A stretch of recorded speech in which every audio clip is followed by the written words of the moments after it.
Salut, c'est Quentin et bienvenue sur mon podcast Indéboulonnable au quotidien. Tu trouveras ici tous les concepts et les conseils pour développer un leadership personnel puissant et prendre la pleine responsabilité de ta vie. Je suis ravi de t'avoir à mes côtés pour ce nouvel épisode et maintenant, ce que je te propose, c'est de démarrer.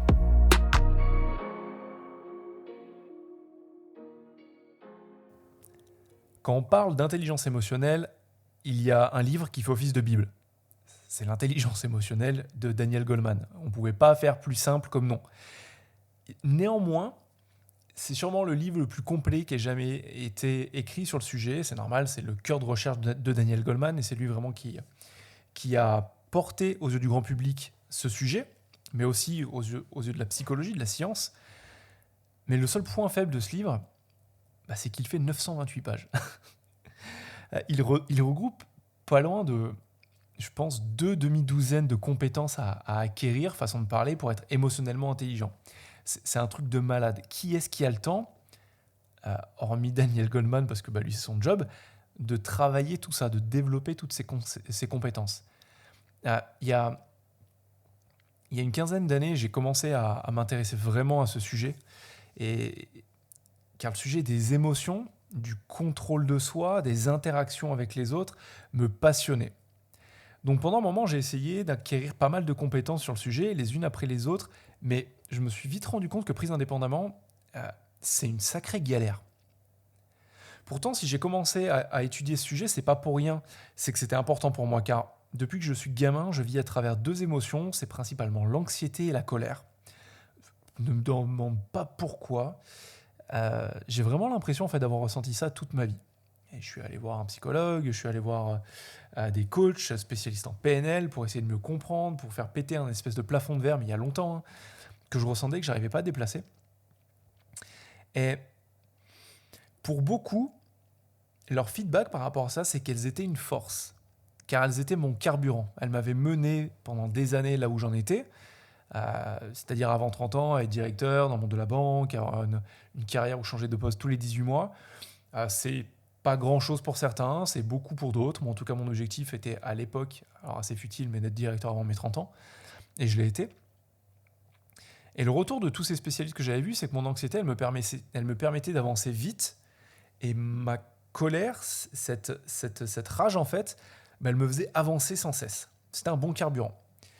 Et donc, pour beaucoup, je pouvais m'en servir pour, dans le futur, avoir ce que je voulais.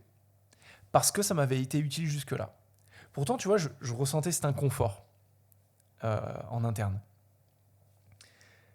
Le seul truc, c'est que fondamentalement, j'avais plus envie de vivre cantonné à ces 2 émotions qui étaient prédominantes dans ma vie. Je voulais plus être constamment énervé, constamment révolté, constamment en train de chasser 10 choses à la fois, à m'agiter dans tous les sens. C'est quelque chose qui me pompait l'air et qui me bouffait mon énergie. Je voulais plus vivre à travers une espèce d'angoisse constante de ne pas me sentir assez, de ne pas valoir ce que les gens pensaient et paradoxalement de constamment juger les autres pour me faire sentir un peu mieux. Ou en tout cas me faire sentir, c'est encore pire ce que je veux dire, mais meilleur qu'eux. C'était un moyen de me réconforter. Puis un jour, en fait, il y a un ami qui m'a placé entre les mains un livre, Positive Intelligence de Shirzad Chamine. C'était il y a 1 an à peu près. Et à ce moment-là, il y a plusieurs choses qui se sont vraiment déclenchées dans mon esprit. Je n'étais pas qui je pensais être, ou plutôt j'accolais certains de mes comportements à mon identité propre, alors qu'ils étaient finalement que des comportements. Donc, quand on le prend vraiment à la base des connexions neurales, faut dire ce qui est, il faut être pragmatique. Et ce qui a cliqué dans ma tête, c'est que je me foutais des bâtons dans les roues tout seul comme un grand. Je laissais une partie de moi gérer la danse par un simple déséquilibre musculaire, on peut appeler ça comme ça, entre mon système limbique et mon cortex préfrontal. Et surtout, j'ai percuté que tout ça, en fait, j'avais la main dessus. Et en plus, assez simplement. Comme je te disais, ça fait un moment que j'étais vraiment intéressé par tout ce qui touche aux émotions. Et même avant ça, pourquoi est-ce que les gens font ce qu'ils font ? C'est un truc qui m'a toujours fasciné.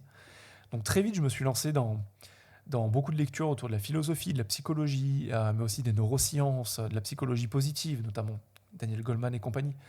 Mais ça faisait énormément de données, assez larges, un spectre de recherche et d'intérêt assez large.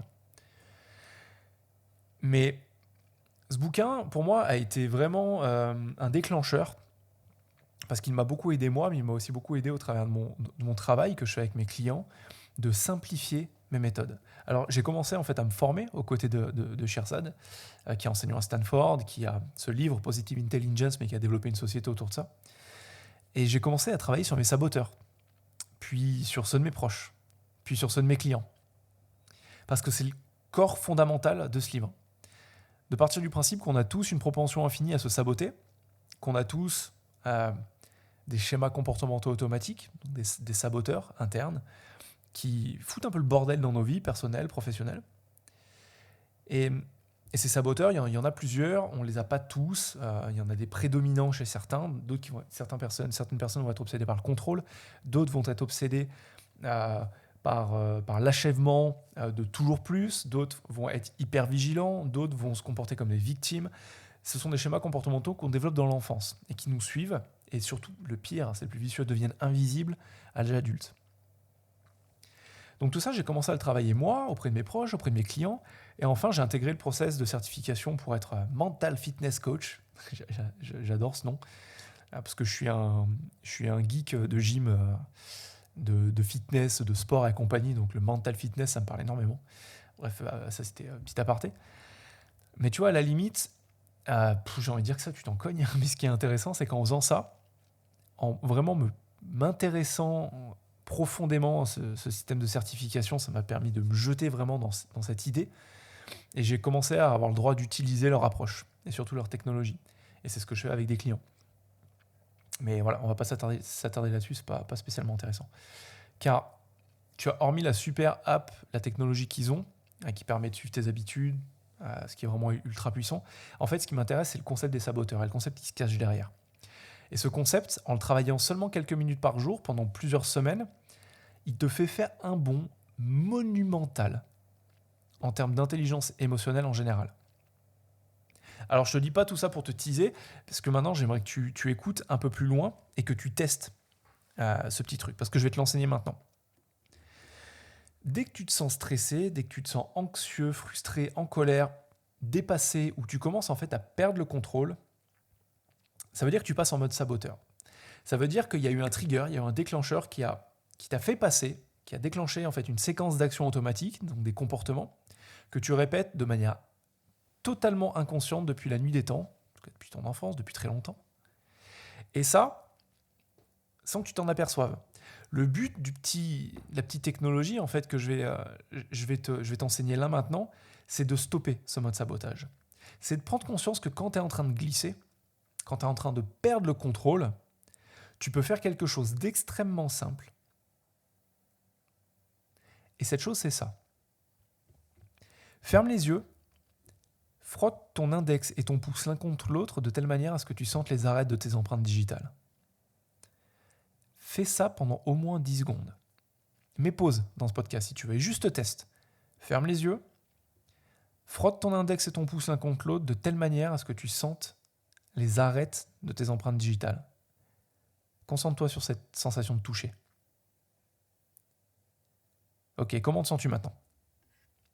Ça peut paraître simple, et ça l'est, mais c'est absolument pas simpliste.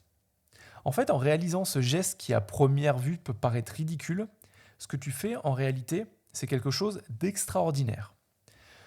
Tu désenclenches une partie de ton cerveau primitif, ton système limbique, qui te fait passer en mode saboteur et te fait vivre des émotions négatives, et tu amorces ton cortex préfrontal, qui lui est le siège de ton contrôle interne, pour faire simple. Tu reprends littéralement le contrôle de ton cerveau, et ce, de manière volontaire. C'est simple et c'est hyper efficace. Ce type d'exercice, en fait, il vise simplement à te recentrer. Il y a ce qu'on appelle dans la gestion des émotions le hindsight window. C'est une fenêtre de tir, en fait, qu'il y a et qui est souvent invisible quand on n'en a pas conscience. Cette hindsight window, cette fenêtre de tir, c'est le moment, ce moment de latence qu'il y a entre le moment où ton émotion est en train de monter et le moment où cette émotion va prendre le dessus et te faire passer en mode réaction à ton environnement. Donc tu n'es plus acteur, tu n'es plus responsable, tu n'as plus la capacité à répondre, mais tu t'es fait hacker par un de tes saboteurs et tu es en train de passer en mode réaction automatique suite à une émotion. Cette fenêtre de tir, elle dure quelques secondes, et quand tu sens qu'une émotion est en train d'arriver, un stress, de l'anxiété, de la frustration, de la peur, de la colère, tout ce que tu veux, toutes les émotions négatives en fait, tu as quelques secondes pour éviter de rentrer dans la boucle infernale de l'émotion négative et juste stopper.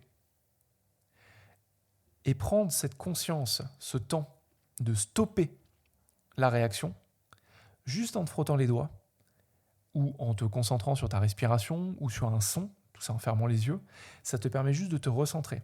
De ne pas partir dans des schémas passés, te dire « Ok, ça, la dernière fois que ça s'est passé comme ça, donc je le projette sur le futur et il va se passer exactement la même chose. » Les émotions se passent souvent comme ça. Elles font qu'on va être soit concentré sur le passé et penser que celui-ci va se répéter, soit cette émotion va nous faire nous projeter dans le futur en créant des scénarios, des histoires fantômes qui se passent uniquement dans nos têtes et absolument pas dans la réalité physique. L'anxiété, la peur, la frustration, toutes ces émotions négatives, elles sont possibles dans le passé, elles sont possibles dans le futur, mais quand on se recentre et qu'on se concentre sur le présent, elles disparaissent totalement. Donc voilà ton challenge aujourd'hui. Dès que tu te sentiras perdre le contrôle, glisser, partir dans les émotions négatives, sans avoir ce contrôle effectivement, ou que tu sens que tu vas réagir à quelque chose plutôt que d'y répondre consciemment, les mots sont vraiment importants, là, ceux que j'utilise, fais une pause. Fais une pause de quelques secondes et réalise cet exercice. Concentre-toi sur le toucher de tes doigts ou frotte tes mains les unes contre les autres et sens cette sensation de toucher. Constate la différence que ça fait à ce moment-là.